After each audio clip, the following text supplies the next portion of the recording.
Bonjour à tous, nous sommes en live aujourd'hui avec Jérémy Rouzeau. Je suis très content de vous retrouver. Il y a du monde qui arrive au fur et à mesure, c'est très bien. Je veux bien que vous me disiez avec les questions que vous avez, que vous nous précisiez, si vous nous entendez parfaitement. Jérémy, vous êtes là, on vous entend bien. Est-ce que vous pouvez faire un petit test? 1, 2, 1, 2. Voilà le petit test. C'est parfait pour le petit test. On Si fait vous... comme dans les films. C'est ça, test 1, 2. C'est parfait. Écoutez, moi je suis ravi de vous retrouver aujourd'hui. Je suis bien accompagné. Merci Jean-Nicolas. Donc on nous entend parfaitement apparemment. On n'est pas les deux seuls à s'entendre.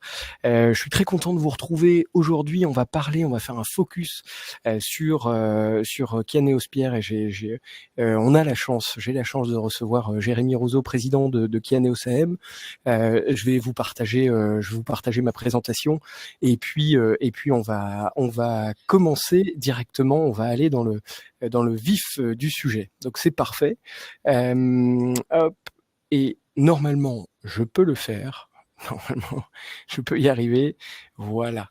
Normalement, vous avez tous accès, et Jérémy, je veux bien que vous me le confirmiez, vous avez tous accès au PowerPoint. Ok, génial. On voit le slide, tout va bien.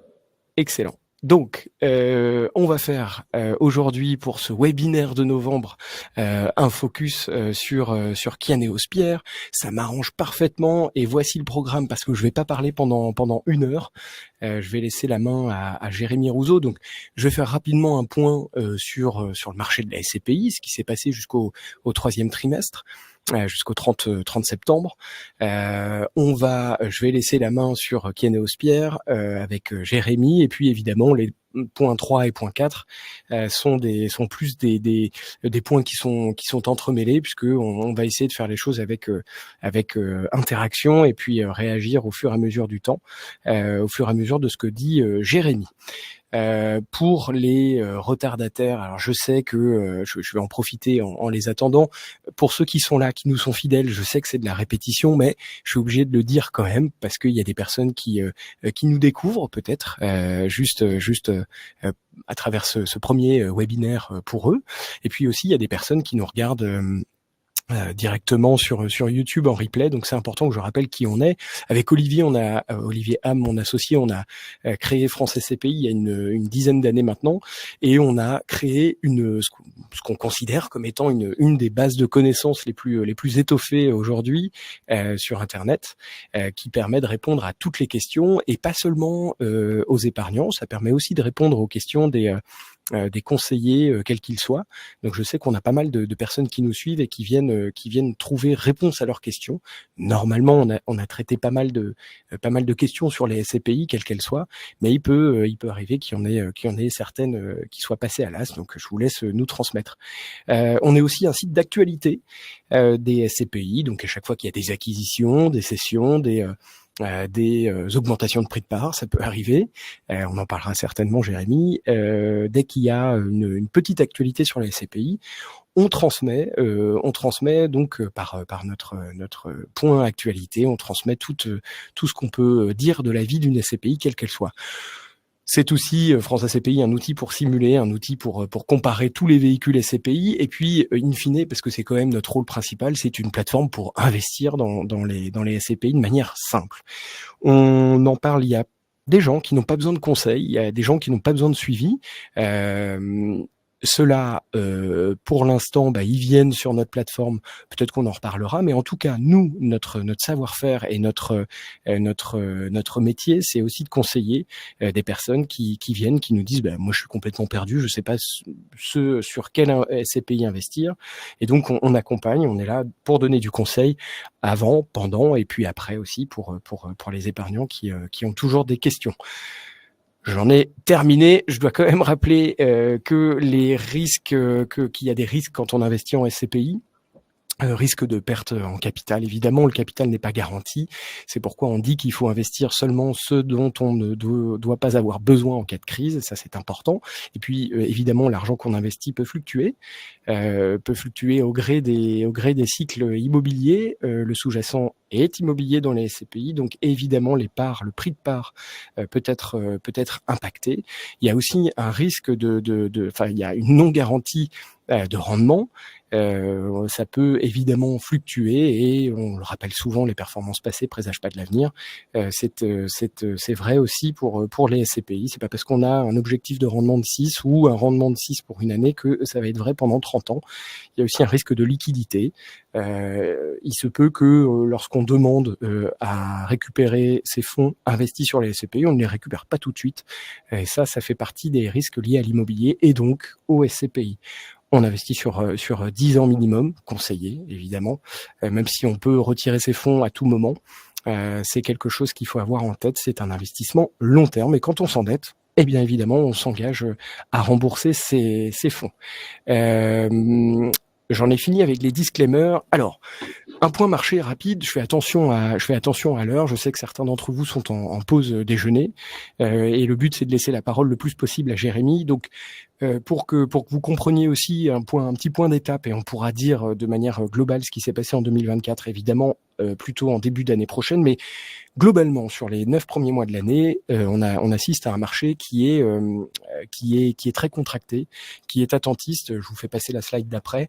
On a fait une projection de 1 milliard d'euros de collecte sur le dernier trimestre, ce qui nous amènerait à une collecte nette de 3,4 milliards d'euros, ce qui reste très faible par rapport à 2022, même si 2022 c'était la répercussion de l'attente de l'épargne qui avait été mise en attente au moment du Covid. 2024, c'est une année un peu compliquée sur la collecte. Les gens attendent, mais il va se passer quelque chose d'intéressant en 2025. Je pense que ça va être une année de forte collecte. Pourquoi ? Parce que les taux baissent, ce qui impacte les placements court terme. Les gens vont devoir réallouer, les épargnants vont devoir réallouer ou en tout cas réarbitrer une partie de leurs placements. Les marchés financiers sont assez compliqués, assez fluctuants. Et donc, en effet, la SCPI va permettre probablement d'avoir des bons rendements sur l'épargne placée. On a aussi une collecte qui est concentrée sur quelques acteurs. On en reparlera probablement. Je ne sais pas si c'est bien. Je peux même vous dire que non, c'est pas bien. On le verra après, mais c'est certainement lié aussi à une annonce de taux de distribution qui est élevé. Je pense qu'il faut pas non plus s'imaginer que ces rendements élevés pour ces jeunes SCPI dure toute la vie. Ce n'est pas possible. Et nous, on trouve ça bien aussi. Ça n'a jamais été notre discours de privilégier des SCPI qui ont un fort rendement, du moins qui ont le plus fort rendement. Je comprends dans le même temps qu'on veuille faire travailler son épargne, mais je pense qu'il faut aussi regarder, allouer, diversifier son épargne et pas que sur les SCPI qui ont un fort rendement. L'arrivée de nouveaux entrants aussi, c'est une caractéristique de ces 9 premiers mois de l'année. Et puis il y a une prime au fort rendement, on en parlait à l'instant, je vais pas y revenir.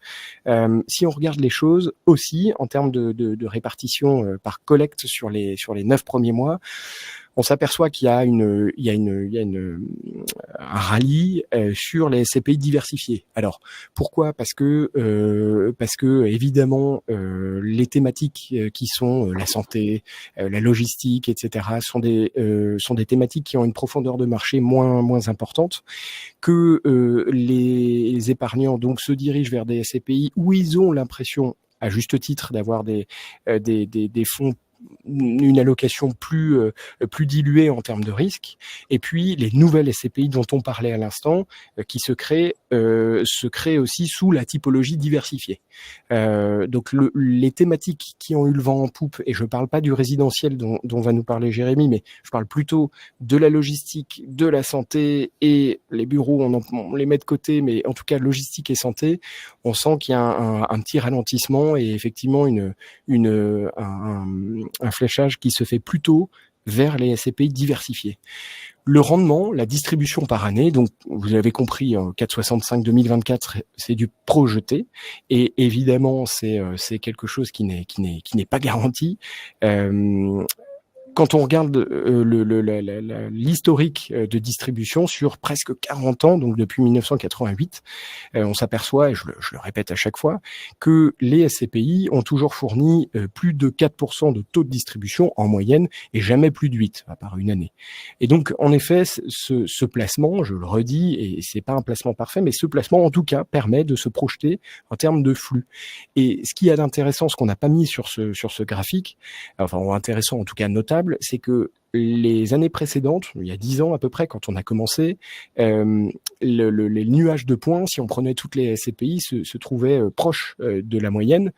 Aujourd'hui, si on regarde un nuage de points, donc l'étendue de tous les rendements de toutes les SCPI sur l'année 2024 par exemple, on est face à deux extrêmes. On est face à des SCPI majoritairement, il y a deux tendances, des SCPI qui fournissent un rendement qui est extrêmement élevé. C'est le cas de jeunes SCPI. On pourra en reparler aussi avec Jérémy qui offre un rendement intéressant en effet, mais grâce à un calcul arithmétique dont on parlera, le délai de jouissance probablement. Et puis en dessous, vous avez des SCPI qui fournissent, qui ont des rendements qui sont très affectés par tout ce qui s'est passé, qui avoisinent les 3,5. Et donc ça pose un vrai problème, c'est que entre les deux, il y a probablement des SCPI qui font le travail sérieusement et qui fournissent un rendement intéressant. Et ça, c'est ce dont on va parler également aujourd'hui avec Jérémy. Les nouveaux acteurs, en effet, on a 7 nouvelles sociétés de gestion. Je fais une slide là-dessus parce que ça n'est jamais arrivé. Je ne l'ai jamais vu depuis qu'on a commencé à travailler. France SCPI existe depuis 10 ans, mais ça fait bientôt 20 ans qu'on travaille le sujet avec Olivier. C'est la première fois que je vois autant de nouvelles sociétés de gestion en si peu de temps créées. Donc on parle souvent de momentum de marché, c'est vrai.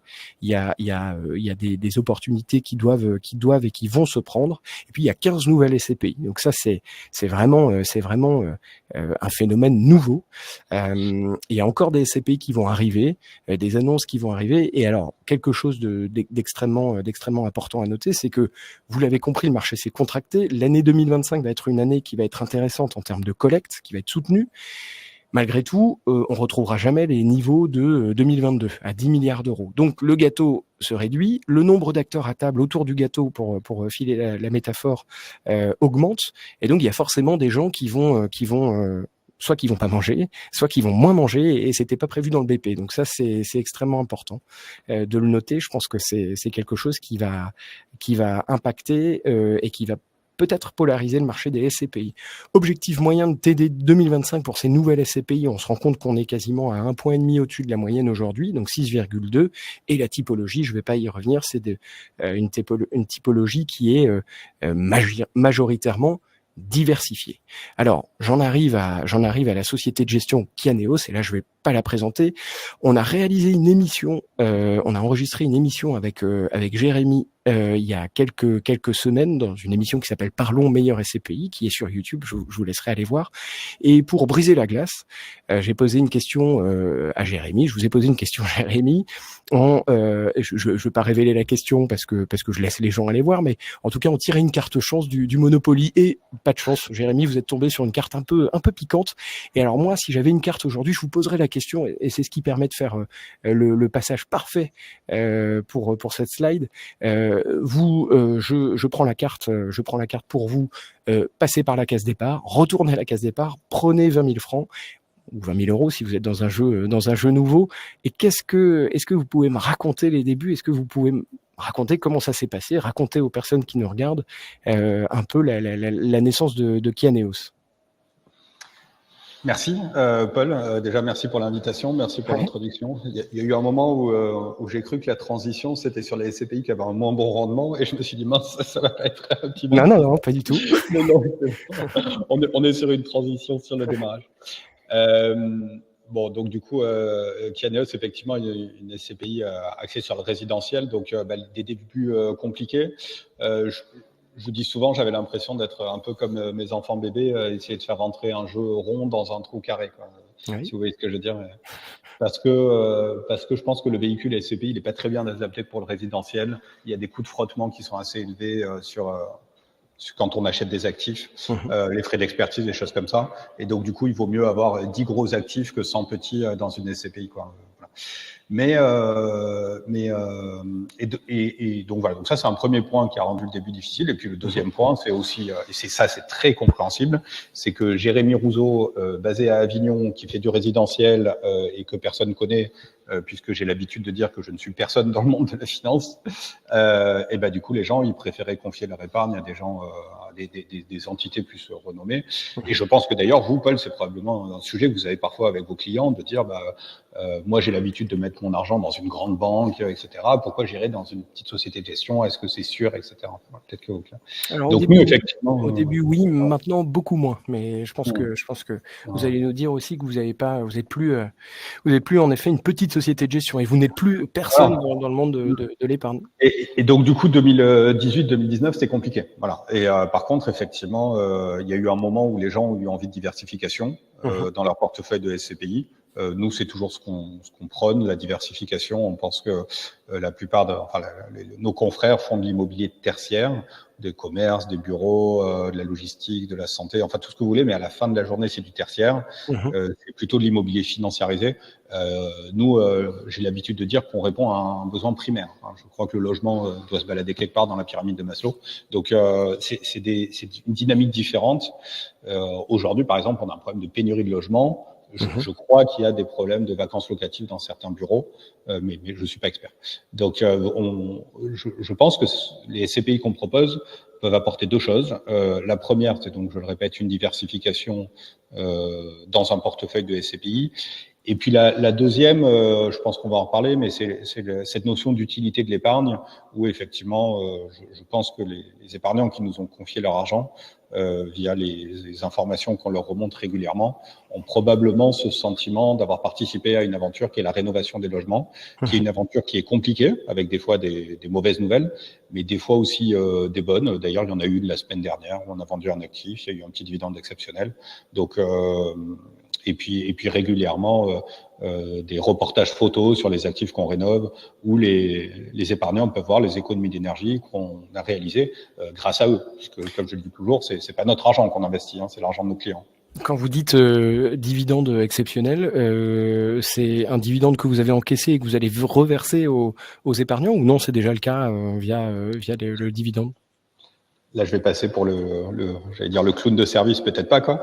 Mais ça me rappelle une année où on avait gagné un prix de meilleur SCPI résidentiel ou thématique ou je ne sais quoi. Et du coup, personne me remet le prix et me dit et d'ailleurs, vous avez un super taux de distribution. C'est quoi votre taux de distribution de l'année dernière? Et je le connaissais pas. Parce que j'avoue qu'effectivement, aussi surprenant que cela puisse paraître, je ne regarde pas les performances trimestre après trimestre. Okay. J'ai un œil dessus, évidemment, je les connais par mon rôle de responsable du comité d'investissement. Et effectivement, on a tendance à oublier que l'immobilier, c'est une performance, c'est un investissement à long terme. Et très souvent, on regarde le dividende du trimestre écoulé, le taux de distribution de l'année écoulée, etc. Et je pense qu'il faut essayer de réfléchir un peu plus en termes de stratégie d'investissement, parce que on l'a vu, Paul, l'année dernière, des SCPI qui se comportaient très bien pendant quelques années jusqu'en 2022-2023 ont connu quelques soubresauts. Et du coup, mais ça, c'est pas que le problème des SCPI, c'est le problème de la finance en règle générale. Et donc, du coup, tout ça pour dire qu'on a distribué un dividende exceptionnel. Je le sais. Vous donnez le montant, je ne le sais pas. Okay. Mais par contre, c'était la semaine dernière. Ça, j'en suis à peu près certain. Génial. Ok. Bon, super. Pardon. Et je vous laisse continuer. Non, j'avais rien à ajouter sur le sujet, mais à part de dire que effectivement, c'est pas spécifique au SCPI. Moi, vous le savez, Paul, puisqu'on se connaît un peu avant de travailler dans l'immobilier, je travaille dans la finance traditionnelle. Et dans la finance traditionnelle, c'est le même problème. On fait des actions, des obligations, des fonds diversifiés avec une durée de recommandé de placement qui est de 3 ans, 5 ans, etc. Et au final, quand tout d'un coup, il y a un à-coup sur les marchés, on se dit, mon Dieu, ça baisse. Et alors, l'avantage des SCPI, c'est que la liquidité n'est pas garantie. Vous l'avez rappelé et bizarrement, ça peut sembler comme un risque pour les épargnants. Et en fait, ça peut-être aussi être vu comme une protection. C'est-à-dire que à des moments où effectivement ça va un peu moins bien, la société de gestion n'est pas obligée de vendre à n'importe quel prix et d'assurer le retrait à n'importe quel prix. La société de gestion a des mécanismes qui lui permettent de prendre le temps, de dire que même s'il y a des retraits, on va quand même essayer vendre des actifs à des prix intéressants, etc., etc. Chose qui n'est pas vraie sur les actifs traditionnels comme les actions ou les obligations, où tout d'un coup, on a des retraits. Sur beaucoup de fonds, ce qu'on appelle la valeur liquidative quotidienne, on doit les assurer dès le lendemain ou 2 jours après. Donc du coup, on vend. Et on vend à n'importe quel prix parce que le sujet n'est pas de la performance financière, mais le sujet est la liquidité. Voilà. C'est intéressant parce que vous rentrez, il y a toute une génération de SCPI que peut-être ceux qui nous suivent connaissent, mais il y a toute une génération de nouvelles SCPI qui prônent au contraire cette ultra liquidité, peut-être parfois pas en trompant, mais en tout cas en changeant un peu la nature de la SCPI. Vous, au contraire, vous dites, voilà. Effectivement, la liquidité, elle est pas immédiate, mais quelque part, c'est rassurant et c'est normal parce qu'on parle d'immobilier. Alors là, je vais parler comme un vieux, alors que je ne suis pas encore tout à fait. Non. Mais dans l'histoire de la finance, à chaque fois qu'on a essayé de rendre liquide un actif qui était illiquide, ça s'est toujours mal fini. Okay. C'est-à-dire que, je veux dire, on doit même pouvoir trouver des similitudes dans la crise des subprimes, où il y a des moments, on a fait des CDO de CDS de prêts, et au final, l'actif de base, c'était un prêt immobilier sur du long terme, et puis après, on a essayé d'en faire des instruments financiers avec des tranches, des trucs, des ci, des ça. Et c'est vrai que souvent, quand on essaye un peu de maquiller le sous-jacent de base, ça se passe pas bien. L'immobilier, c'est un actif qui est sous-jacent par nature. Et d'ailleurs, nous, on investit dans des actifs qui sont probablement dans le spectre de toutes les CPI, probablement les actifs les plus illiquides. C'est-à-dire que on achète des gros immeubles dans des petites villes, pour la faire courte. Okay. Et je me rappelle quand on a commencé en 2018-2019, des conseillers en gestion de patrimoine avec qui on travaillait, ils me disaient « Ah ouais, mais alors toi, tu as SCPI, peut-être qu'un jour, tu auras un problème de liquidité, etc. » Bon, pour l'instant, ça ne nous est pas tombé dessus. Mais je leur disais, en 2019, on avait l'impression que les commerces dans le 8e arrondissement ou les bureaux à Paris, quoi, ou ailleurs, étaient très liquides. Et je leur disais, mais non, l'immobilier, c'est des cycles. C'est-à-dire qu'il y a des offres, il y a des prix d'achat, il y a des prix de vente. Entre les deux, il y a une prime d'illiquidité. Et je leur disais, je me rappelle avoir fait exactement le même mouvement avec les mains, en leur disant, vous avez l'impression que c'est liquide parce qu'il y a beaucoup d'acheteurs. Donc, toutes les transactions se font, les acheteurs viennent chercher le prix de vente. Parce que, vous le savez, Paul, les SCPI collectaient beaucoup, il y avait d'autres types de véhicules immobiliers qui collectaient beaucoup, il fallait acheter, on allait chercher. Alors, du coup, dès qu'il y avait un vendeur qui essayait de vendre un truc, quel qu'il soit, et ça se vendait très, très vite. Et moi, je leur disais, ce qui est intéressant, je pense, chez Kianeos, c'est que chez nous, il n'y a pas d'acheteurs. C'est-à-dire que des gros immeubles dans des petites villes, il n'y a personne qui a envie d'en faire. Et du résidentiel, de toute façon, il n'y a pas trop d'acteurs en France. Donc, voilà. Et donc, je leur disais, nous, on est plutôt le contraire. C'est-à-dire, on fait des offres très basses. Et puis, le vendeur qui a envie de vendre, il vient nous chercher. Donc, finalement, la prime d'illiquidité, j'ai l'impression qu'on l'a encaissée, mais depuis qu'on a créé Kianeos. Et on l'encaisse, entre guillemets, encore une fois, aujourd'hui. Ça ne veut pas dire qu'on est immunisé, mais ça veut dire qu'en tout cas, en termes de retournement de marché, on n'est pas allé chercher le point haut. Et puis après, on a une deuxième stratégie sur les sujets de liquidité, puisqu'on parle de liquidité, c'est un sujet qui est intéressant, qui est que le jour où on a envie de vendre des actifs, le jour où on aura besoin de vendre des actifs, nous aujourd'hui, ce qu'on achète, c'est des immeubles. Les immeubles, c'est illiquide. Et du coup, on n'aurait aucun problème à vendre à la découpe, c'est-à-dire de mettre en copropriété et de vendre des appartements. Et là, c'est intéressant parce que du coup, vous achetez des immeubles qui sont pas liquides, vous encaissez une prime d'illiquidité, vous vendez des appartements qui, eux, sont un peu plus liquides. On n'a pas non plus une liquidité de Paris 16e arrondissement, mais enfin, on a en tout cas une meilleure liquidité. Et du coup, en fait, on peut se retrouver à avoir une meilleure valorisation en vendant à la découpe. Donc, ça serait une stratégie typiquement pour retrouver de la liquidité. Mais quoi qu'il en soit, aujourd'hui, nous, on investit dans des actifs qui ne sont pas liquides. Et c'est ce qui nous permet, entre autres, de verser un rendement qui est intéressant avec un niveau de risque qui, à mon sens, est maîtrisé. C'est-à-dire que le résidentiel, je pense, c'est mon avis, c'est pas une vérité, mais je pense qu'effectivement, dans le spectre des investissements immobiliers, je pense que le résidentiel est probablement le moins risqué des investissements en immobilier. Est-ce qu'à un moment, ce résidentiel, donc c'est une question de cycle, est-ce qu'à un moment, ce résidentiel, il peut, j'ai compris qu'il était un petit peu moins liquide que d'autres classes d'actifs, en tout cas à l'instant où on en parlait, est-ce que il va être plus liquide et est-ce que à un moment donné, vous pouvez vous-même vous retrouver bloqué si vous avez besoin de réaliser des cessions ou en tout cas être obligé de les faire à des prix qui sont pas ceux que vous aviez prévus? Alors, donc j'ai pas dit le résidentiel est moins liquide par nature, j'ai dit des gros immeubles dans les petites villes, c'est-à-dire vraiment notre terrain de jeu principal, quoi. Mais à l'inverse, les maisons, que ce soit des maisons mitoyennes ou des maisons indépendantes, sont, je pense, très liquides. À partir du moment où on est au prix, je pense que c'est très liquide. Et j'irais presque jusqu'à dire l'inverse. C'est peut-être un des actifs immobiliers les plus liquides. C'est très recherché aujourd'hui. Un petit pavillon à des prix dans des villes de taille moyenne. Vous voyez, nous, l'année dernière, on a réalisé une transaction. Alors, c'était pas à la découpe, mais on a revendu des petites maisons dans le nord des Bouches-du-Rhône. Effectivement, c'est très, très bien vendu. Hein. C'était très, très intéressant. Alors, nous, là-dessus, on a quelques maisons en portefeuille. Et ça tire un peu la rentabilité vers le bas, mais par contre, ça nous permet effectivement de contrer ce risque de liquidité en se disant, si on a 5, 6, 7% de notre portefeuille investi dans des maisons, le jour où on veut vendre, c'est facile. Ça nous permet de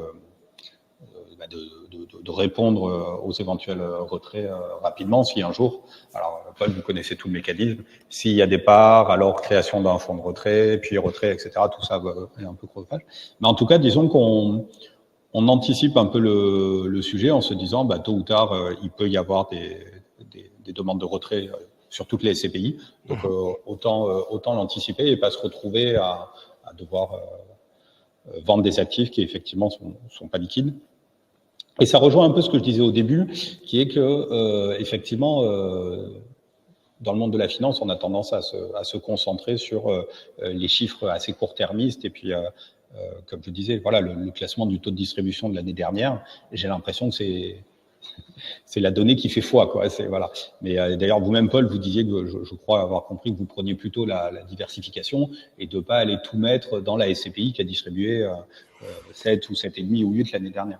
Oui, en effet, c'est le TD décroissant, le taux de distribution décroissant. Donc, c'est un classement qui est très surveillé par les épargnants et ça doit pas être le seul. Et à chaque fois, on le met, on fait très attention. Il y a d'autres indicateurs qui sont importants. Jérémy, je sais que vous êtes,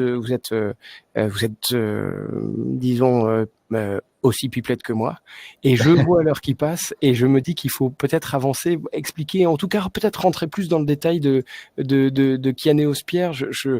Mais n'hésitez pas à revenir. Et je vois en effet qu'ici il y a une présence de Kianéos qui au fur et à mesure des années prend possession de plusieurs régions en France. Je ne sais pas si vous voulez nous en dire quelques mots. Oui, alors je vais être rapide, mais nous, notre objectif, c'était d'avoir de la diversification géographique, d'autant plus qu'à partir de 2020, on a commencé à collecter beaucoup d'argent. En 2021, on a capé la collecte. On collectait à peu près 100 millions par an à l'échelle de la société de gestion. Qu'est-ce que ça veut dire caper? Pourquoi vous l'avez fait? Caper, on comprend bien, mais... En fait, le problème d'une SCPI, c'est si vous collectez trop, moi, en tant que président et actionnaire majoritaire de la société de gestion, je suis ravi parce que du coup, mon chiffre d'affaires, il est indexé sur la collecte puisqu'on prend des frais au moment de la collecte. Le problème, c'est qu'il y a le risque à un moment d'acheter n'importe quoi.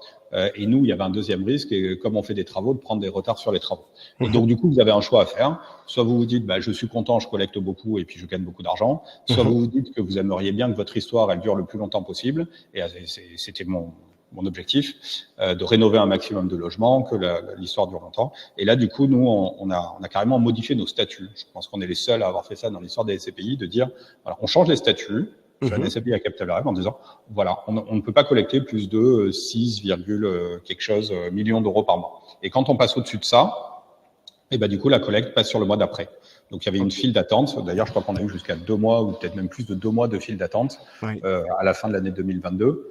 Et d'ailleurs, ce qui rendait le métier des conseillers en gestion de patrimoine compliqué, puisque nous, on a un délai de jouissance qui est assez long, qui est de 6 mois, du fait qu'on fait des travaux de rénovation, et puis auquel il fallait ajouter la liste d'attente.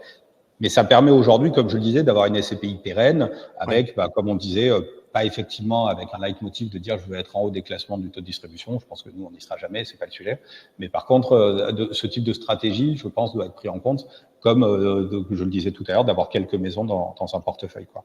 Okay. Et donc ça a été très peu jusqu'en 2021. Ensuite, l'objectif était plutôt de consolider les zones, c'est-à-dire d'essayer d'avoir des zones sur lesquelles on a de plus en plus d'actifs pour être de plus en plus proche de nos immeubles et pouvoir, quand on va dans une ville, pas juste aller pour un immeuble, mais en visiter 2, 3, 4, etc. Donc, au fur et à mesure qu'on faisait grossir les équipes, si on restait sur la même zone géographique, on avait plus de présence sur nos immeubles, parce qu'il faut pas l'oublier, c'est du résidentiel. Nous, on a pour objectif de faire un reportage sur la vie de nos immeubles chaque mois. Voilà, c'est un objectif qu'on s'impose à nous-mêmes, hein. Il n'y a pas d'obligation réglementaire là-dessus. Mais tous les mois, à minima, on veut qu'il y ait une personne, un salarié du groupe Kianéos, qui passe sur les immeubles pour voir si tout va bien. Mais il en demeure pas moins que dans les années à venir, peut-être l'année prochaine, peut-être l'année d'après, on aimerait créer une équipe en Bretagne. C'est la prochaine zone qu'on cible. Ça va dépendre un peu de la collecte. Voilà. Jérémy, vous faites plaisir, là. Vous savez qu'on est breton chez France SCPI, donc si vous arrivez en Bretagne, en effet, c'est intéressant. Je crois qu'il y a fort à faire là-bas.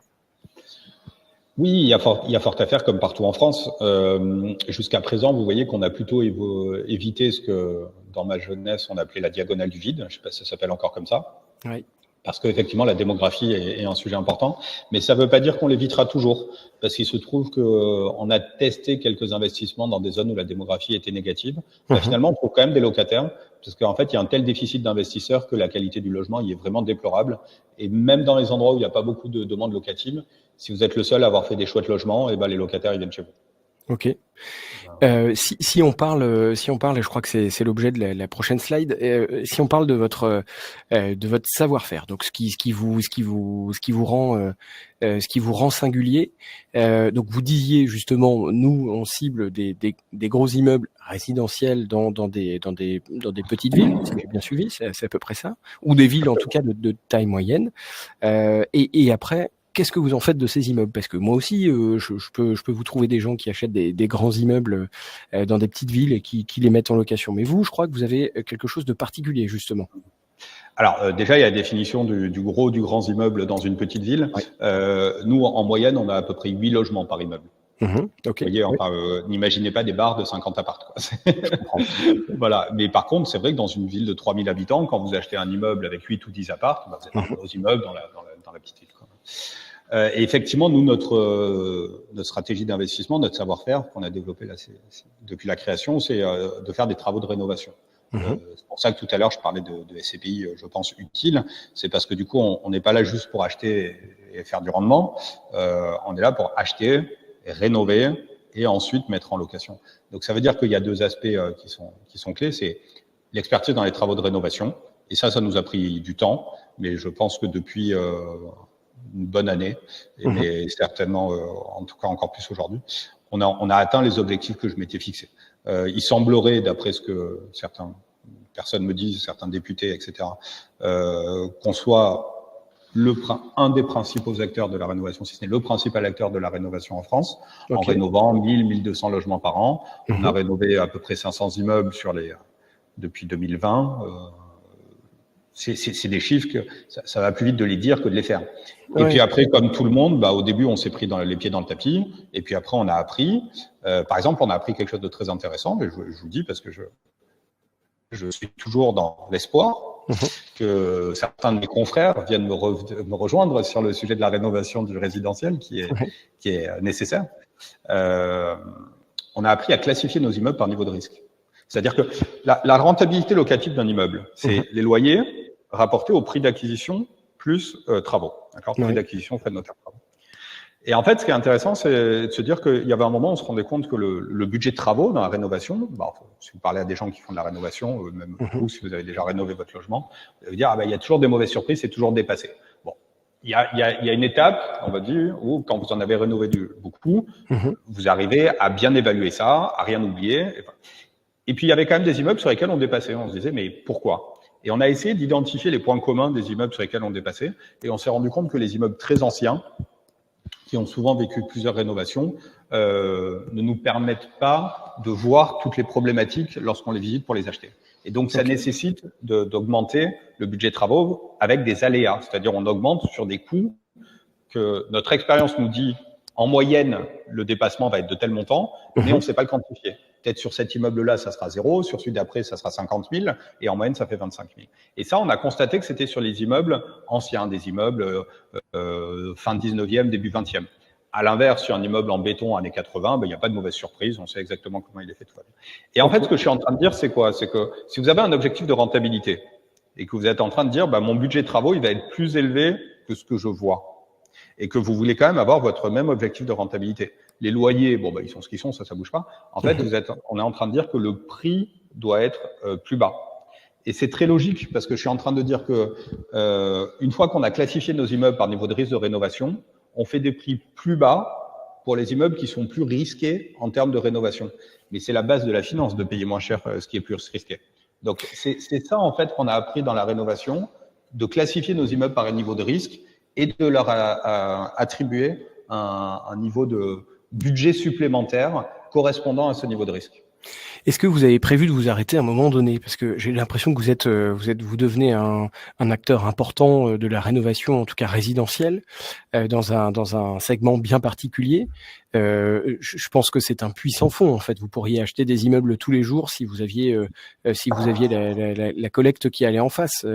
Est-ce que vous avez prévu de vous arrêter? Est-ce que vous avez, à un moment donné, j'entends par là avec une capitalisation critique, est-ce que vous avez envie de stopper pour réouvrir un fonds? Là, je dépasse un peu le sujet Kianéos-Pierre, qui est votre SCPI phare, la SCPI de rendement, mais qu'est-ce que vous fixez comme objectif? Il faut différencier deux choses. Le stock et les flux. Ouais. Nous, on collecte à peu près 100 millions par an, un peu moins cette année, mais je doute pas que l'année prochaine, on va retourner à peu près à notre rythme de croisière. Et ensuite, donc ça nous permet d'acheter et rénover 1000 logements par an, 1000, 1200 logements par an. Et ensuite, on a 5000 logements, 4005, 5000, enfin quelque chose comme ça.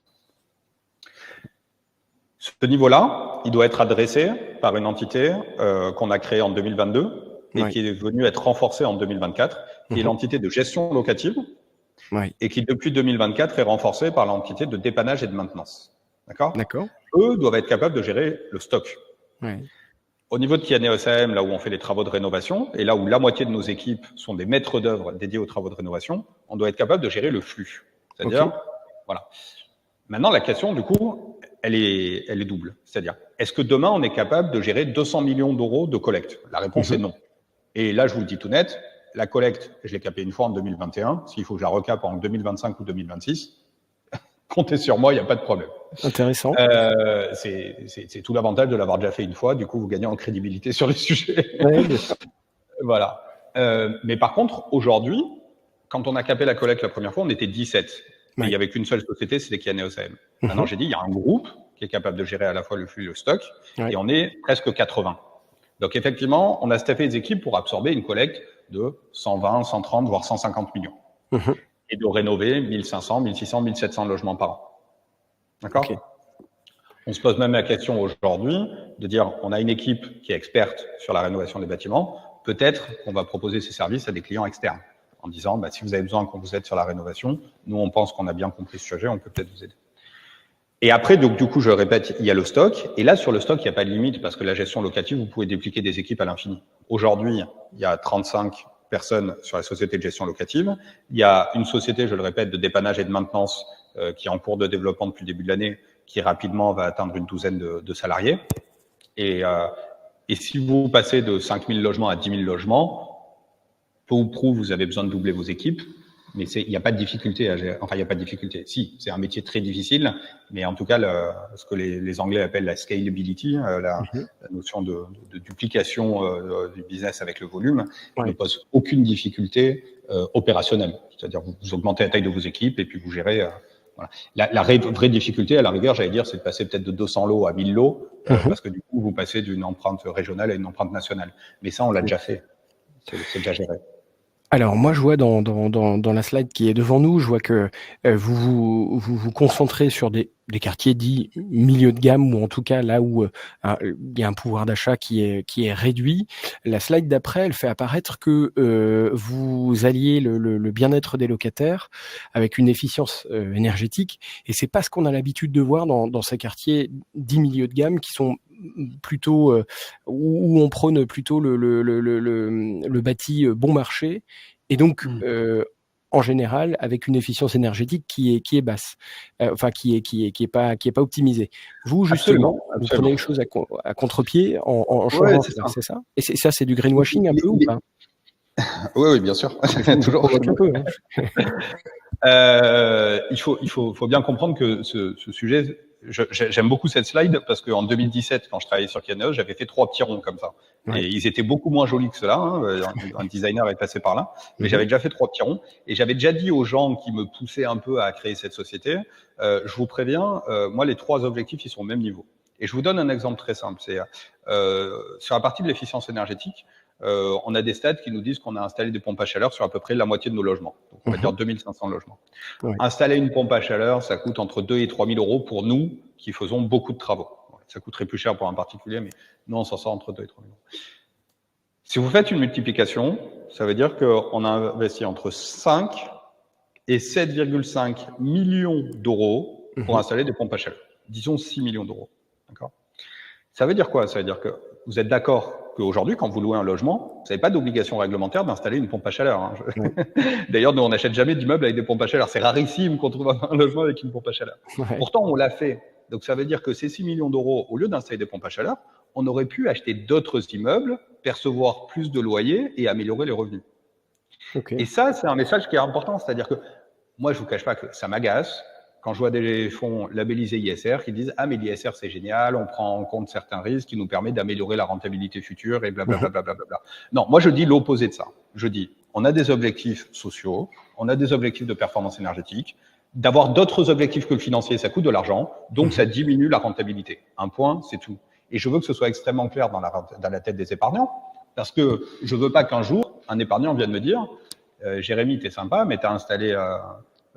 2500 ou 3000 pompes à chaleur, pourquoi tu n'as pas plutôt amélioré la rentabilité de la SCPI ? Non, niet. Okay. Les choses sont claires. On a 3 objectifs. Nous, aujourd'hui, on pense que... D'ailleurs, l'objectif de rendement financier, il vous échappera pas, est marqué offrir un couple risque-rendement attractif. La notion d'attractif est discutable. En fait, la notion, c'est plutôt représentatif du marché immobilier résidentiel. Plutôt ça qu'on écrit normalement dans nos présentations. Mais parce que c'est vrai, je cherche pas le meilleur taux de distribution. Moi, je cherche à avoir une SCPI pérenne, avec des poches de liquidité, avec une stratégie d'investissement qui est différente de celle de nos confrères, qui viennent jouer en diversification d'un portefeuille de SCPI. Et ce qui est vrai, c'est que bizarrement, je crois d'ailleurs que c'est vous, Paul Bordois, quand vous regardez des indicateurs autres que le taux de distribution, comme le taux de rendement interne, on se dit, tiens, finalement, Kianeos, qui petit à petit fait son boulot à peu près correctement, si on regarde sur le long terme, c'est peut-être pas si mal de l'avoir en portefeuille. Oui, c'est vrai qu'en indicateur, il n'y a pas encore le bien-être des locataires. Donc, si je comprends bien, vous offrez, et ça pourrait être intéressant. Bientôt. Ouais.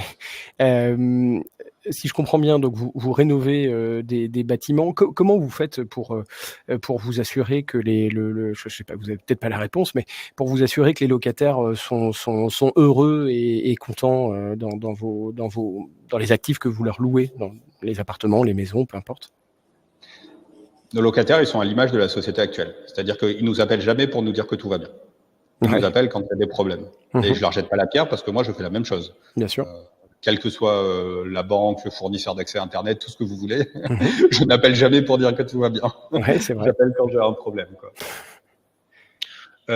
Mais par contre, je vais regarder des choses toutes simples. Il y a un très gros promoteur immobilier, je n'ose pas donner de nom, je ne sais pas si j'ai le droit, qui a vendu une filière administrateur de biens à une très grosse banque, à la filière administrateur de biens d'une très grosse banque française. Et donc, du coup, ce qui est intéressant, c'est qu'ils ont communiqué sur leurs chiffres. Ils ont dit, chez eux, la durée moyenne des baux, elle est de 3,2 ans. Bon. Et puis, quand je me renseigne, enfin, j'ai l'impression que c'est la norme, entre 3 ans et 3 ans et demi. Ouais. Donc, du coup, moi, je vais voir mon associé qui s'occupe de la gestion locative, je lui dis, chez nous, la durée moyenne des baux, elle est combien ? Alors, il me dit, non, mais Jérémy, t'as rien compris. Ça se calcule pas comme ça, en fait. Quand on fait de la gestion locative, on calcule le turnover. Ce qui est en fait exactement l'inverse. C'est-à-dire, si vos gens, en moyenne, iraient chez vous 3 ans, ça veut dire que tous les ans, vous avez un tiers de vos locataires qui s'en vont. Ouais. Vous voyez ce que je veux dire ? Oui, très bien. Et chez nous, c'est 15%. Donc, formulé différemment, ça voudrait dire que si on reste comme ça pendant 7 ans, ça veut dire qu'on aura une durée moyenne de bail des baux de à peu près 7 ans. D'accord, ok. Moi, je veux dire, quand je vois ça, je me dis que j'ai réussi mon pari. Je dis, les gens, ils partent pas de chez nous. pour rester en moyenne 7 ans si la moyenne française, elle est à 3. Alors même qu'il y a encore plein de choses sur lesquelles on peut s'améliorer, plein. Mais par contre, les chiffres ne mentent pas. En moyenne, chez nous, il reste quasiment 7 ans. Alors moi j'ai deux questions. La première c'est le rendement 2023, le taux de distribution. Il était de quel ordre? La même réponse que tout à l'heure, je ne sais pas. Ok, il était. Ouais. Je n'étais pas d'accord que vous le sachiez. Ok, ça marche. Je dirais entre 5,2 et 5,3. Ok, super. Donc c'est supérieur à la moyenne et c'est pas les quelques 7-8% qu'on peut trouver chez les jeunes SCPI. Est-ce que non. Mais je comprends par rapport à ce que vous avez dit tout à l'heure. Je vois qu'on n'a pas de questions de la part des participants. Ça doit être très clair. Je pense que l'année dernière, il a dû être complété par une augmentation du prix de part. Oui. Qui devait être de l'ordre de 1,5 ou 2%. Ok. Voilà. Mais ce qui est vrai, on l'a dit tout à l'heure, ce sujet de l'appréciation du capital n'est pas un sujet qui est très suivi par les commentateurs, par les suiveurs, par les analystes de SCPI. Ouais. Genre, je sais encore une fois que c'est pas votre cas, Paul. Merci. Mais non, je dis, c'est-à-dire que vous regardez tous les aspects. Et les autres ne regardent pas tous les aspects, et vous regardez tous les aspects. Et il est important, je pense, parce qu'on est dans un monde où il y a de l'inflation qui est revenue depuis 2 ans et demi. Et vous le savez comme moi que l'investissement en SCPI, c'est comme l'investissement en immobilier, c'est un temps très long. Oui. Si aujourd'hui vous investissez 50 ou 100 000 euros ou 10 000 euros dans une SCPI, vous attendez à ce que ça réagisse comme un investissement immobilier, c'est-à-dire c'est un actif réel qui va, entre guillemets, vous protéger contre l'inflation. Et que dans 5 ans, dans 10 ans, dans 15 ans, dans 20 ans, vous ayez votre capital qui a pris en valeur de telle sorte que ça vous a protégé contre l'inflation. Oui. Et effectivement, je pense que c'est un peu un malheur de notre secteur d'activité, c'est que les gérants de SCPI ont tendance à plus privilégier le taux de distribution. Et donc, comme le taux de distribution, c'est les dividendes rapportés au prix de part, si vous augmentez pas votre prix de part, et ben du coup votre taux de distribution, voilà, il va diminuer quand vous augmentez le prix de part. Oui, je comprends. Et je reviens, c'est pour ça que je vous dis, moi le chiffre, il n'est pas forcément crucial pour moi. Moi, ce qui m'intéresse, c'est le couple risque-rendement, c'est-à-dire de dire, on augmente notre prix de part régulièrement, on essaye d'avoir un taux de distribution qui ressemble au marché immobilier résidentiel, et dans le temps, si on a tout bien fait correctement, et ben la performance devrait satisfaire nos investisseurs et devrait représenter le marché immobilier résidentiel en France. Ok. Un de mes collaborateurs, Rubens, qui est maître des données, me dit 5,28% en 2023. Donc on était dans le bon chiffre. La deuxième question que j'ai, et c'est la slide d'après. Je crois qu'on sera un poil plus bas en 2024. Je pense qu'on va rester au-dessus ou autour de 5%, mais un poil plus bas. Ce qui correspond à peu près pour nos objectifs pour les années à venir. C'est-à-dire, moi, je suis très content si j'arrive à avoir un taux de distribution qui est autour de 5% et à augmenter le prix de part de 1 ou 1,5% par an. Et d'ailleurs, sur les 2 dernières années, on a augmenté je crois que c'était un peu moins de 2 l'année dernière, un peu moins de 1 cette année. Ça fait quasiment 3% sur 2 ans. Je doute qu'il y ait beaucoup de SCPI qui aient augmenté leur prix de part de 3% dans les 2 dernières années. Alors, en préparant l'entretien, mais vous allez me dire si je dis des bêtises, mais en préparant notre entretien, ce webinaire, j'ai noté pas loin de 10% depuis la création. Est-ce que je me suis trompé? En tout cas, on est plus à plus de 5%, ça c'est sûr. 11%, je crois, entre 2018 et 2024, 11%. Intéressant. Ma deuxième question, c'est comment vous faites pour gérer, parce que il y a un effet de masse pour les SCPI de rendement classiques entre guillemets qui gèrent pas du résidentiel, parce que vous n'êtes pas beaucoup à gérer du résidentiel, c'est assez iconoclaste. Comment vous faites pour gérer cette granularité que représentent tous les locataires qui sont en fait des particuliers? Comment ça se passe? Vous avez donné quelques éléments de réponse tout à l'heure en disant voilà, il y a une équipe de gestion locative. Peut-être un autre élément de réponse, les locataires sont heureux, donc il n'y a pas de granularité à gérer, mais voilà. Vous l'avez dit, on n'est pas nombreux. Je crois qu'en SCPI de rendement, on est vraiment les seuls, vraiment pure player résidentiel. On a quelques pieds d'immeubles, mais je crois qu'on est quasiment à 90% de résidentiel. Okay. Comment on fait? Nous, notre conviction, c'est que le résidentiel, c'est un métier de proximité. L'immobilier est un métier de proximité. Ça, c'est notre conviction. Le résidentiel, encore plus que le reste. Le reste, je ne connais pas, j'en parle pas. Mais du coup, nous, notre conviction, c'est que c'est un métier de proximité. Il faut être à proximité des immeubles. Donc, les 15 maîtres d'œuvre salariés de Kianéos AM, et ça aussi, c'est d'ailleurs, c'est intéressant, c'est de se dire, les maîtres d'œuvre sont salariés de Kianéos AM. Ça veut dire que ils sont là pour défendre l'intérêt du propriétaire. Et ça, c'est souvent quelque chose qui pêche dans la rénovation. C'est-à-dire que les maîtres d'œuvre ne sont pas des prestataires externes. Je le répète, c'est des salariés. Ils défendent l'intérêt du propriétaire. Ça, c'est très important. La deuxième chose qui est très importante, c'est que nous, après, derrière, on va garder ces immeubles en gestion locative. Donc, ça veut dire qu'il y a des choses qui ont été mal faites au moment des travaux, on n'a aucun intérêt à les maquiller parce qu'ils vont nous poser des soucis à nous plus tard. Donc, voilà, c'est certain. Alors, on est organisé par Trinum, avec 3 personnes, un maître d'œuvre, ce que nous on appelle un chargé de travaux, un chargé de location, qui est le relais de la gestion locative, qui va s'occuper des locations, mais aussi, comme je le disais, du suivi des immeubles, de parler avec les locataires, etc. Et ces binômes sont en train d'être complétés, de devenir des trinômes, avec une personne qui s'occupe du dépannage et de la maintenance. Voilà. Et donc, ces trinômes, comme ça, on en a 15, et donc on couvre le territoire. Donc, je sais pas, dans le sud-est, par exemple, on a un trinôme dans le Var, puis un qui fait le Vaucluse, puis un qui fait le Gard, puis un qui fait l'Hérault, puis un qui fait la Drôme, etc. Et donc, toutes les régions où on est présente, on essaye de pas avoir d'immeuble à plus de 1 heure de route d'un salarié de Kianéos AM. Okay. Donc ça, c'est l'organisation qui convient. Et puis ensuite, ces trinômes sont, j'allais dire, travaillent avec une personne du comité d'investissement qui a une vision un peu globale, qui est un gérant financier. Et donc là, on est 4. Il y en a un pour le sud-est, un pour le sud-ouest, un pour le sud de Paris et un pour le nord de Paris. Voilà. D'accord. À peu près comme ça qu'on couvre le territoire. La notion, vous l'avez dit, là, c'est noté sur la slide, là, le dépannage et la maintenance, c'est très intéressant. Et là, du coup, je vous cache pas que je vais pas être très humble sur le sujet parce que je pense que c'est ma bonne idée sur la gestion locative. Déjà, on se lève pas un beau matin en se disant ouais génial, je vais faire de la gestion locative parce que ce métier c'est un pur enfer. Comme je le disais tout à l'heure, les locataires appellent que pour dire que ça va pas et c'est bien normal, on est tous comme ça. Et du coup, ça peut être des postes qui sont humainement difficiles, c'est-à-dire on écoute des gens qui sont mécontents toute la journée. L'idée de l'activité de dépannage et de maintenance, c'est de dire on va essayer d'anticiper les problèmes plutôt que de les subir. Et c'est vrai que je suis très surpris de me dire que les stars du marché de la gestion locative n'ont jamais embauché une armada de plombiers, parce qu'en fait, votre problème numéro 1 en gestion locative, c'est souvent lié à l'eau. Alors moi qui suis fan de jardin potager, je pourrais vous dire l'eau c'est la vie, mais dans l'immobilier, l'eau c'est des problèmes. Parce que vous avez des fuites d'eau, vous avez des dégâts des eaux, vous avez des chauffe-eau qui sont cassés, vous avez des colonnes d'évacuation bouchées, vous avez tout ça, etc. Et là où je le répète, je suis assez content, on est en train de mettre en place un mécanisme par lequel les locataires de Kianéos, des SCP gérés par Kianéos, on aurait une personne qui passerait chez eux régulièrement pour aller faire l'entretien de la pompe à chaleur, vérifier que les joints de douche sont en bon état, vérifier que le système de ventilation fonctionne bien, faire la maintenance de l'interphonie au niveau de l'immeuble, peut-être faire un hydrocurage des colonnes d'évacuation pour éviter qu'elles se bougent, ou à minima un passage de caméra pour vérifier qu'il n'y a pas un bouchon qui est en cours. Et ça, c'est des travaux de maintenance. Et les travaux de maintenance, c'est charge locataire. Et le locataire, il est content, parce que du coup, c'est dans ses provisions. Et en plus, il n'y a pas de problème chez lui, parce que la maintenance a été bien faite. Et ça permet de prolonger la durée de vie de la rénovation de l'immeuble.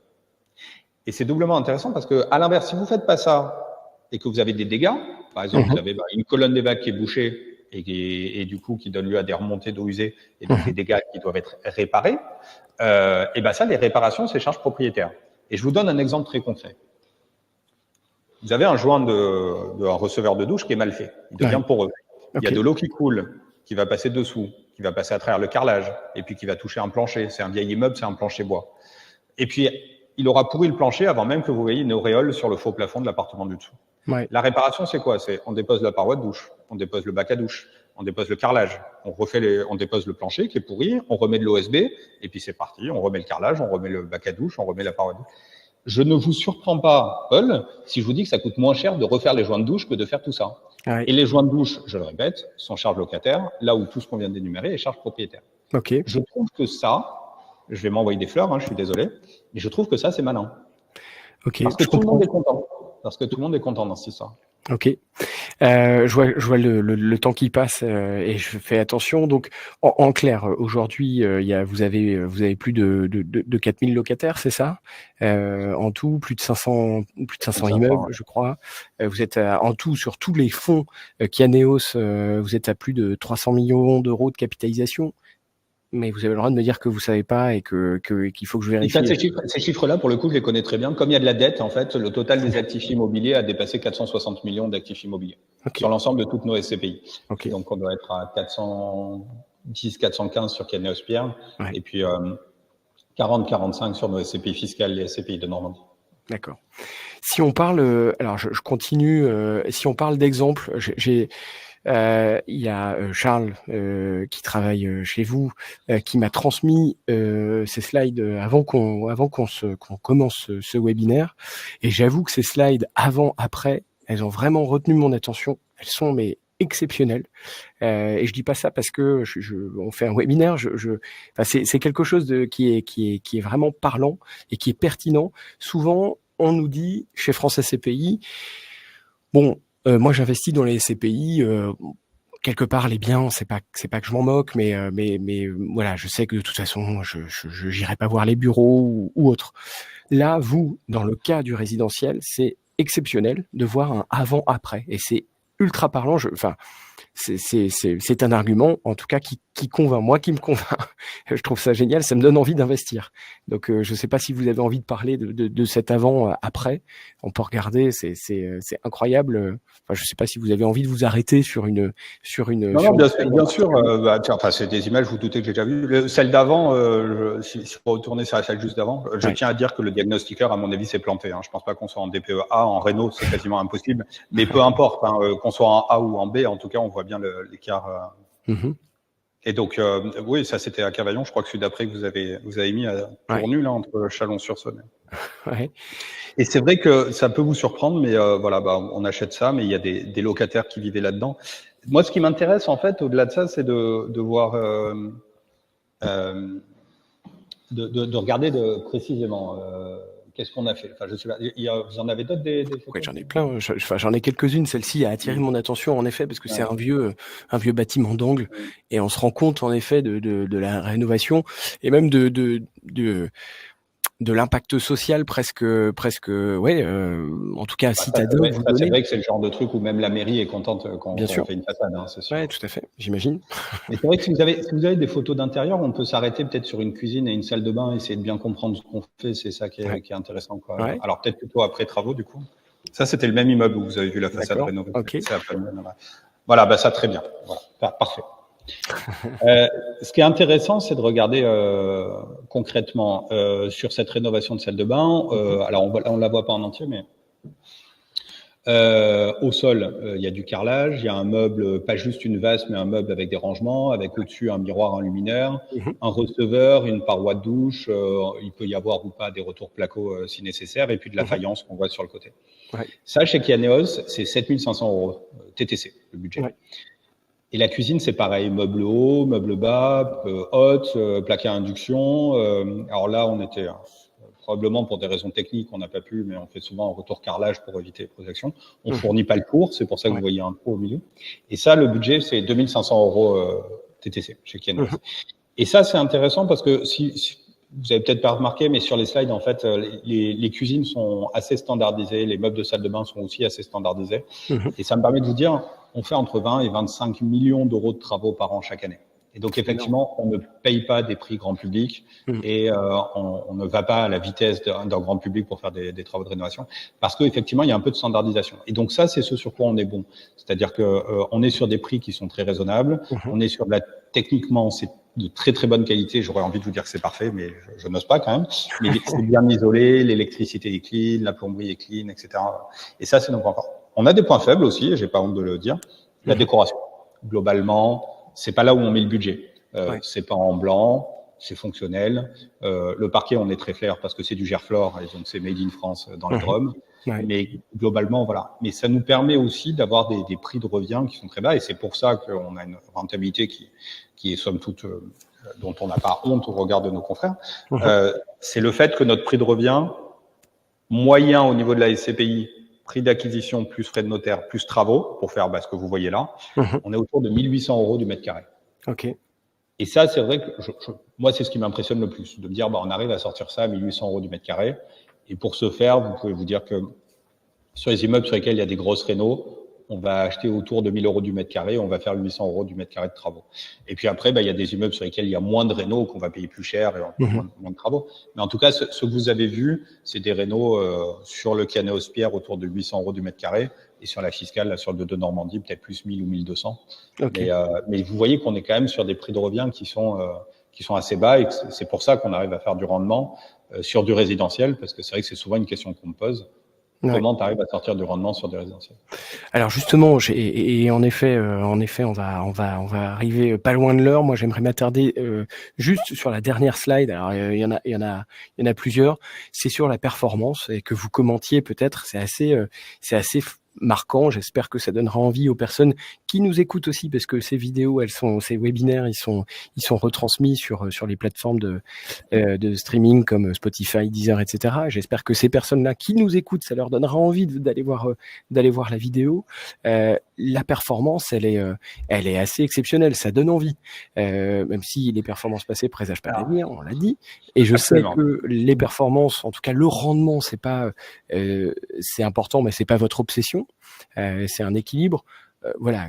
Là, qu'est-ce que vous pouvez nous dire pour terminer là-dessus? C'est pas mon obsession, certes, mais je sais que si je veux rénover des logements, il faut que j'ai des investisseurs, des clients et des associés épargnants. Ouais. Et je sais que si ma rentabilité elle est à 1 ou 2%, il y a personne, ça va intéresser personne d'investir dans une SCPI. Donc ça reste un sujet très important chez nous.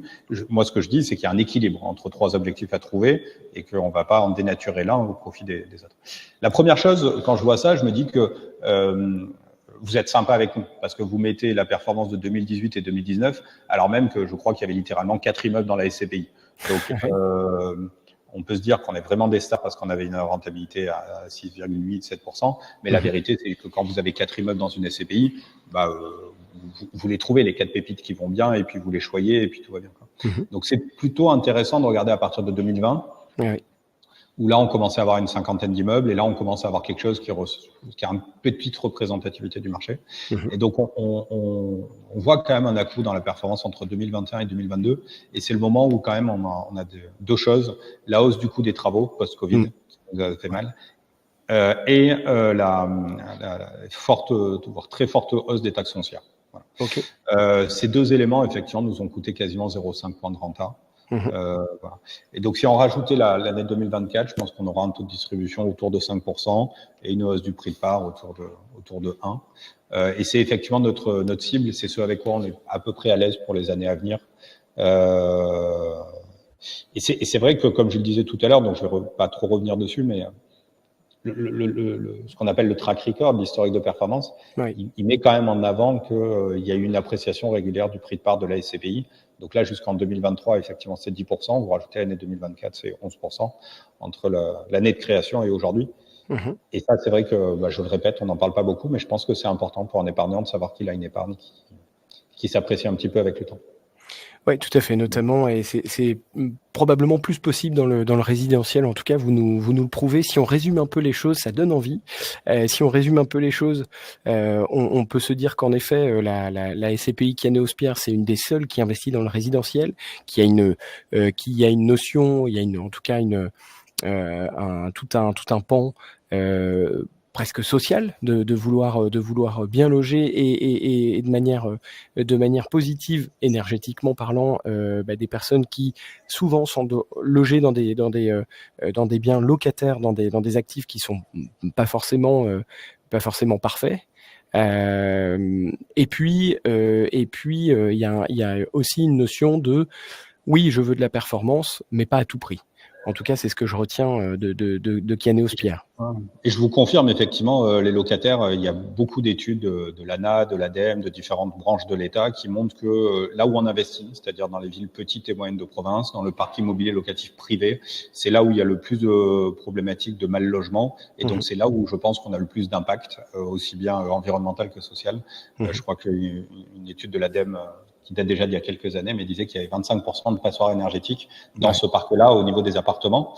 Et que je peux vous dire que quand vous rentrez dans une passoire énergétique, c'est pas juste la composante énergétique qui va pas, hein, c'est le logement au global qui va pas. Et donc c'est vrai que on est content d'aller là où il y a le plus d'impact. Je voudrais juste ajouter un petit sujet, Paul, qui est important. qui est qu'on a parlé de la société de gestion locative et de la société de dépannage et de maintenance, qui sont cruciales pour le fonctionnement du business model de Kianeos. C'est-à-dire que sans eux, la gestion de ce parc immobilier n'est pas gérable, n'est pas pérenne dans le temps, puisque effectivement c'est le stock qui fait vivre la SCPI et pas que les flux. Et donc il est important de rappeler que c'est des sociétés du groupe Kianeos dont je suis actionnaire majoritaire, et donc il y a des conflits d'intérêts, puisque du coup effectivement on travaille avec une société qui m'appartient également. Ces conflits d'intérêts sont disclosés en première page de tous nos bulletins trimestriels, donc on fait attention à être très clair là-dessus. Nous on pense que c'est dans l'intérêt des porteurs de parts, parce que du coup c'est avec des tarifs qui sont à minima en ligne avec la moyenne du marché, mais j'ai l'impression plutôt bas. Et puis surtout que c'est ça qui nous permet d'avoir de bonnes relations avec nos locataires. Et je pense que j'ai l'habitude de dire que chez Kianeos, on a deux clients, le client investisseur et le client locataire. Et que pour que notre business fonctionne, il faut que la relation avec les deux se passe bien. C'est-à-dire qu'effectivement, on continue à avoir un taux de rentabilité, un TRI, comme on disait, intéressant sur le long terme, mais aussi que notre relation avec le locataire se passe bien. Et je vous cache pas que c'est un vrai challenge, mais que j'ai l'impression qu'on a plutôt relevé ces derniers mois et ces dernières années. Jérémy, pour conclure, je rappelle qu'on peut retrouver votre SCPI sur le site de France SCPI, bien évidemment, et y souscrire en ligne. Ça s'appelle Kianeos Pierre. Je vais citer Christian. On n'a pas beaucoup de questions. C'est très étonnant, mais c'est que encore une fois, ça doit être très clair. Je vais citer Christian qui, alors qu'on parlait des biens, nous dit que c'est bien de rappeler la réalité de l'immobilier et de la qualité qui fait la différence. Une approche vertueuse qui paie sur le long terme, c'est vrai, et on le verra. Merci beaucoup Jérémy, et je vous souhaite à tous une très bonne journée. Merci à vous Paul, à bientôt. À bientôt, merci.